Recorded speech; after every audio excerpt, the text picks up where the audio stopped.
Comment అప్పుడు 1500 అన్నారు, 2000 అన్నారు, 1000 రూపాయలు అన్నారు, ఇప్పుడు మీరు ఎంత కొంటున్నారు అనేది ఒక పాయింట్. రెండోది ఇప్పుడు వీళ్ళు పెట్టిన ఈ డైరీలు కూడా ఏదైతే నెయ్యిని ఇప్పుడు కొంటున్నారని వీళ్ళు కేసులు పెడుతున్నారో ఇవి అంతకుముందు కూడా సప్లై చేశాయి వీళ్ళ హయాంలో కూడా అంటాడు ఆయన. విజయ్ సార్ ఇప్పుడు సిఎఫ్టిఆర్ఐ మైసూరు నివేదిక ఇచ్చింది. దాని ముందు దాన్ని ఏమంటారు భక్తులు చెప్పారు. ఇవన్నీ జరుగుతుంటే కూడా ఏవి ధర్మారెడ్డి గారు కానీ వైవి సుబ్బారెడ్డి గారు కానీ ఆ తర్వాత వచ్చిన కరుణాకర్ రెడ్డి గారిని 6 నెలలు 7 నెలలు కరుణాకర్ రెడ్డి కానీ ఎందుకు ఏ విధమైన చర్యలు తీసుకోలేదు? నిమ్మకు నీటుగా ఎందుకు గమ్ముండిపోయారు? అంటే వీళ్ళకి తెలిసి చేశారా, కావాలని చేశారా, లేకపోతే డబ్బులు వస్తున్నాయి కదా అని చెప్పి చేసేసారా?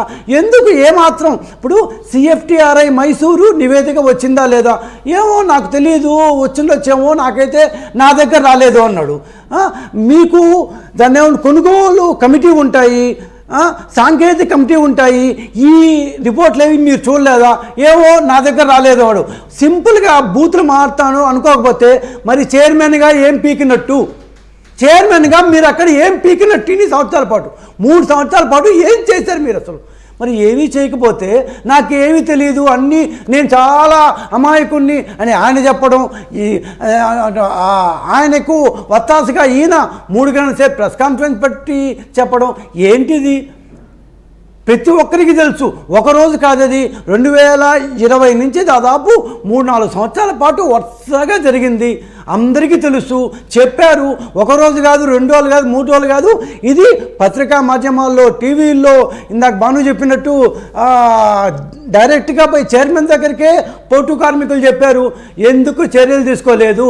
చైర్మన్గా ఇంకోసారి చెప్తున్నారు ఏం పీకారు? చాలా బూతుగా ఉంది నాకు మాట్లాడి ఇట్లా, కానీ నాలో ఉన్న కసి ఉంటుంది. ఇంతకంటే బూతులు తిట్టలేకపోతున్నా. అందుకని నేను అదే సో ఏం పీకినట్టు. ఇంకా నేను నెక్స్ట్ ఆయన కర్ణాకర్ దగ్గర వస్తే ఇంకా ఎక్కువ మాట్లాడాలి. సో సింపుల్గా ఒక్క విషయం, మేము సిట్ వేసాం, ఆ సిట్టు వద్దని చెప్పి మీరు వద్దనో లేకపోతే ఏదో మీరు సుప్రీంకోర్టు పోయారు. సుప్రీంకోర్టు ఏం చేసింది?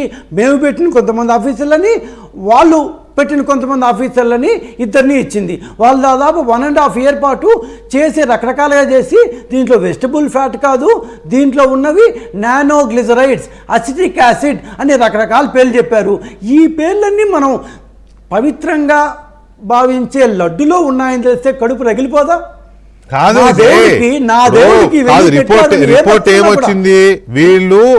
వీళ్ళు మొత్తం 6 నిబంధనల్లో ఏమో సడలించి ఈ డైరీలకు అనుకూలంగా టెండర్లో నిబంధనలు సడలించి నెయ్యి కొనుగోలు చేశారు వీళ్ళ దగ్గర. రిపోర్ట్లో ఏముంది? అది అసలు నెయ్యే కాదు, జిగటగా ఉండడం కోసం ఒక రసాయనము, పూసగా ఉండడం కోసం ఒక రసాయనము. వీళ్ళు అమ్మకం అనకూడదు కానీ అది నెయ్యే కాదు అసలు. అది పూర్తిగా రసాయనాలతో క్రియేట్ చేయబడిన ఒక నెయ్యి లాంటి పదార్థం, నాట్ నెయ్యి రావడానికి ఒక రసాయనం, నెయ్యి వాసన రావడానికి ఇంకో రసాయనం. అంటే నెయ్యి లాంటి పదార్థాన్ని తయారు చేశారు. వెంకటకృష్ణ మాట్లాడుతుంటే నీకు కూడా బూతులు వచ్చేస్తున్నాయి. అవును, వస్తాయి. ఏముంది, అదే బూత్ కాదు. వీళ్ళమ్మకడ మాట అంటూ చెప్తున్నా. అంటే మనం మామూలుగా రోజువారీ మాట్లాడుకునే మాట కాదు. సో పామాయిల్, సింపుల్గా పామాయిల్తో మనం ఏమంటారు మామూలు ఇంట్లో చేసుకునే వస్తువులు కూడా చేయం పెద్దగా.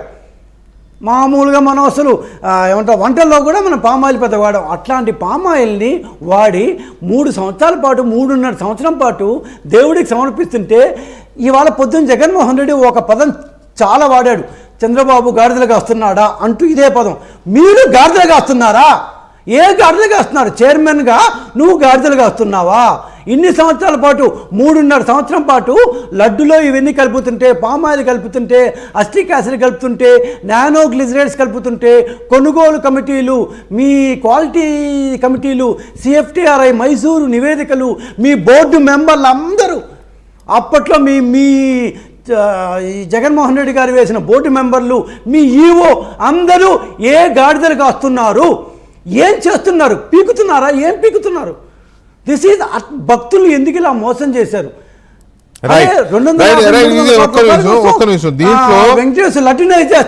దీంట్లో ఇంకో మాట కూడా చెప్పాడు ఆయన విజయ్. ఒక్క నిమిషం అండి. దీంట్లో ఇంకో మాట కూడా చెప్పాడు.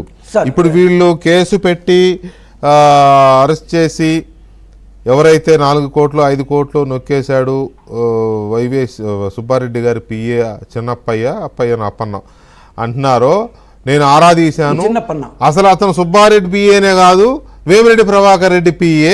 వేమిరెడ్డి ప్రభాకర్ రెడ్డి ఎవరు? తెలుగుదేశం పార్టీ ఎంపీ అని గొప్ప లాజిక్ లాగాడు. ఆ లాజిక్ మీద సత్యమూర్తి గారు చెప్తారు చిన్న బ్రేక్ తర్వాత.